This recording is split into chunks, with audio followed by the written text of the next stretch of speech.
Oi, eu sou Ronise Aline, escritora e consultora literária, e a resenha de hoje é o livro de novembro do Clube de Livros Tag Inéditos, As Sete Mortes de Evelyn Hardcastle, de Stuart Turtle. Esse livro já foi definido como uma mistura de Agatha Christie com Feitiço do Tempo. Aquele filme do Bill Murray em que ele fica preso no dia da marmota e todo dia ele acorda no mesmo dia, acontecendo as mesmas coisas, e ele só conseguirá se ver livre desse ciclo vicioso se ele mudar algumas de suas escolhas. Esse é um exemplo de mistério de sala trancada e uma homenagem a Agatha Christie, a rainha do crime, expert em crimes de sala trancada. Aliás, se você quiser entender melhor o que é um mistério de sala trancada, tem um vídeo aqui no canal que eu explico direitinho. Vou deixar aqui nos cards. E se você gosta de livros de mistério, aproveite e já deixa aqui seu like. E não se esqueça também de se inscrever no canal, se ainda não é inscrito, e ativar o sininho para não perder nenhuma das notificações. A sinopse do livro diz o seguinte: dia após dia, um homem acorda em meio aos preparativos de uma festa em honra a Evelyn Hardcastle, na mansão Blackheath. Dia após dia, em um corpo distinto. Cada hospedeiro é uma nova chance de descobrir o culpado pela morte da estrela da festa, que se desvela durante o luxuoso baile de máscaras.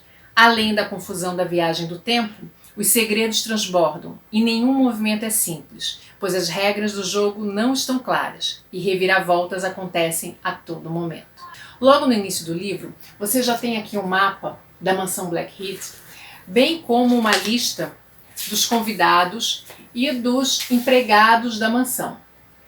Esse mapa e essa relação de convidados e empregados vão ser extremamente úteis ao longo da leitura. Há um grande número de personagens, há muitos cenários no interior e no exterior da mansão e muitas vezes a história, a narrativa, ela pode ficar um pouquinho confusa. Então, durante a leitura, uma coisa que eu fiz muito foi sempre retornar a esse mapa e retornar a essa relação de personagens para conseguir me localizar aí dentro da trama. Há muitas idas e vindas dentro da história e há também diferentes linhas do tempo. A linha do tempo do próprio protagonista, que é quem acorda nos diferentes corpos a cada dia, mas há também a linha do tempo dos eventos. E nem sempre essas linhas do tempo elas são coincidentes. Muitas vezes o protagonista ele acorda num novo hospedeiro antes ou depois de algum fato que já aconteceu quando ele estava no corpo de outro hospedeiro. Eu, por exemplo, fiz uma listinha com o nome dos personagens que o protagonista vai assumindo o corpo ao longo da narrativa. O narrador da história, em primeira pessoa,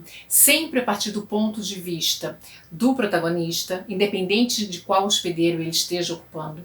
E essa é uma ótima escolha do autor, porque nós conseguimos vivenciar a confusão desse protagonista, habitando corpos diferentes ao longo dos dias, e como ele lida com os diferentes atributos de cada personagem que ele está ocupando o corpo, bem como com as suas limitações. O narrador em primeira pessoa também nos permite, além de acompanhar o desenrolar dos fatos, testemunhar os monólogos interiores desse personagem. A situação sui generis, fora do comum na qual ele se encontra, propicia uma série de questionamentos para esse protagonista.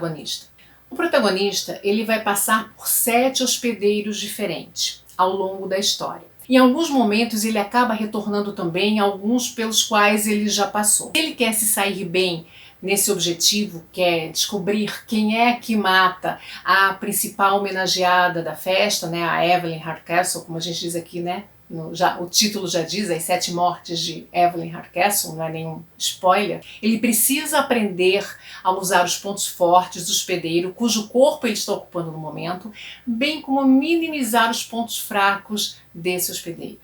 Além disso, as próprias características do protagonista acabam se misturando um pouco com as características de cada hospedeiro, provocando aí reações que nem ele mesmo esperava ter, causando um certo estranhamento com seus próprios atos. Assim como a ilha do romance Não Sobrou Nenhum, de Agatha Christie, é um local de difícil acesso, também de impossível saída, a mansão Blackheath é de difícil acesso e tem algo que impede que as pessoas saiam dali. Mas é algo que a gente só vai descobrir mais para o final do livro e que eu não vou contar aqui para não dar nenhum spoiler. Outra similaridade com romances de Agatha Christie é que também aqui neste livro a anfitriã não aparece para dar as boas-vindas aos convidados, embora os motivos sejam diferentes. A trama é recheada de plot twists e reviravoltas que vão tirando o fôlego durante a leitura. O próprio objetivo do protagonista na história só é revelado na página 88. É uma narrativa que não perde tempo com as explicações iniciais. O próprio setup da história é muito breve. O autor nos joga logo dentro do mistério e vai revelando os detalhes ao longo da narrativa à medida que ele julgue necessário. Como, por exemplo, o nome verdadeiro do protagonista, que só é revelado lá depois da página 100. É um livro longo, tem 475 páginas, mas o texto do autor flui muito bem. E ele brinca, ele usa diversos jogos de palavras que imprimem até mesmo um certo senso de humor aí leve, apesar do clima tenso da história. O excesso de personagens pode ser visto como um problema por algumas pessoas que acabam se assustando com tantas idas e vindas ao longo da história. Mas à medida que você se acostuma com a dinâmica da narrativa, vai ficando mais difícil de você largar o livro. A minha dica é: não tenha pressa para ler As Sete Mortes de Evelyn Hardcastle.